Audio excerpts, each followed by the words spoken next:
Honorable viewers, I welcome all of you to my YouTube channel, Department of English. Today's topic, Fra Lippo Lippi summary. So let's get started. Based on a real Florentine monk who worked as an artist, Robert Brownings's short poem Fra Lippo Lippi was first published in his 1855 collection, Men and Women. Browning was one of Victorian England's most distinguished poets and playwrights. He specialized in blending irony, special commentary, and dark humor in his work. He developed strong political views and he regularly commented on Victorian politics. He strongly condemned anti Semitism and slavery. Although he is celebrated now, Browning had an obscure literary career. He wasn't a popular writer. Browning tells the story of Fra Lippo Lippi in blank verse iambic pentameter, meaning the lines don't rhyme. The protagonist is modeled on a real monk, Fra Lippo Lippi or Brother Lippo, who lived during the mid 15th century. Although he was a monk, the Tsars commissioned him to paint for them. The poem explores the conflict between the monk's artistic talents and the Tsar's expectations. As Fra Lippo Lippi begins, Brother Lippo stumbles home late at night. He has spent the last few hours drinking and painting in his studio. Drunk, he can't walk properly, wanting to get home to wait to sleep off his hangovers. He wanders too close to the infamous brothel district. His monastery, the Carmine cloister, is still some way off. The police see Brother Lippo stumbling past Brothels, assuming he is paying for sex. They accused him. Brother Lippo laughs them off, saying that his pattern is Cosimo Medici. The Medici family rules of Florence, and Cosimo is their leader. Brother Lippo dares the officers to ask Cosimo for verification. The officers let Brother Lippo go because they don't want trouble. Brother Lippo, however, panics. He doesn't want anyone thinking that he visits brothers. He explains that he has spent the evening painting in his studio for the last 3 weeks. He has been cooped up in the studio painting Sir's commissions. He did plan to visit a brothel for some relief, but he is hardly going to admit this now. He has a reputation to uphold. Brother Lippo says that a musical procession strolled by his studio window. He fancied a break from painting countless saints, and he joined in their celebrations. He strolled he strolled around the streets with them and drank their wine. He then closed the studio and set off home. He still leaves out the part about almost entering a brothel.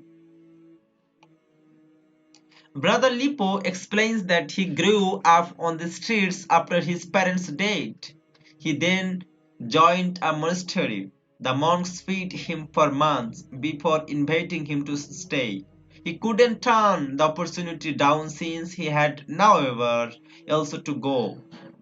Although he loves the monastery, he is not a devout holy man. He is simply an ordinary man who loves God and painting.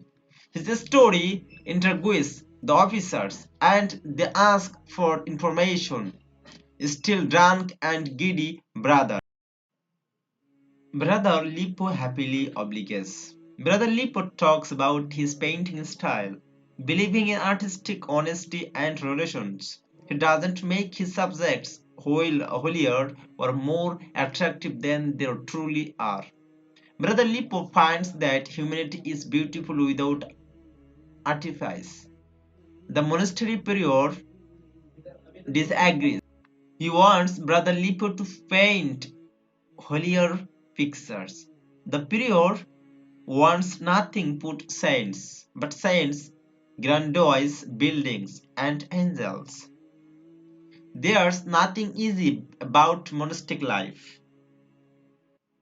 Brother Lippo describes how the monks made him work and study Latin before they settled on painting. He is lazy and he doesn't like books, so he is unpopular with the other monks who think he gets up to sea. Although he detests drawing saints all day, there is no choice but to do what the prior asks.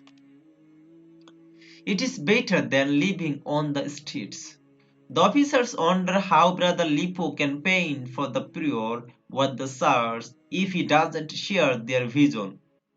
Brother Lippo explains that he plans to complete a special painting of God and the Madonna to impress the prior. It is covered in religious imagery and exaggeration. Although Brother Lippo paints his own pictures at night, he works on the God painting during the day. It doesn't matter if Brother Lippo likes the painting its work. After all, and keeping a roof over his head is all that counts. Brother Lippo poses his story angry with himself for criticizing the monastery. If anyone overrates him, they might report him to the prior. The officers ask him why Cosimo can't help him. Brother Lippo admits that although he sometimes hates the monastery, is his home. He doesn't want to give it up. Brother Lippo implores the officers to enjoy life. He explains that just because something isn't religious or holy doesn't mean it is unworthy. The whole world is beautiful. Everyone in the world deserves a painting. The period's paintings don't represent real people. Saintly paintings don't inspire people to visit church or pray because sainthood is unattainable for ordinary Florentians. The officers are agree with Brother Lippo. Fancy religious paintings bore them. The poem ends as Brother Lippo ponders his religious painting. He plans to draw himself into the skin. He will surround himself with angels and divine beings. He gets so lost in his daydream that he forgets where he is. The officers start him back to reality, and he runs off into the sunset. So that's all about Fra Lippo Lippi summary. For the timing, thanks for patience hearing. Bye bye.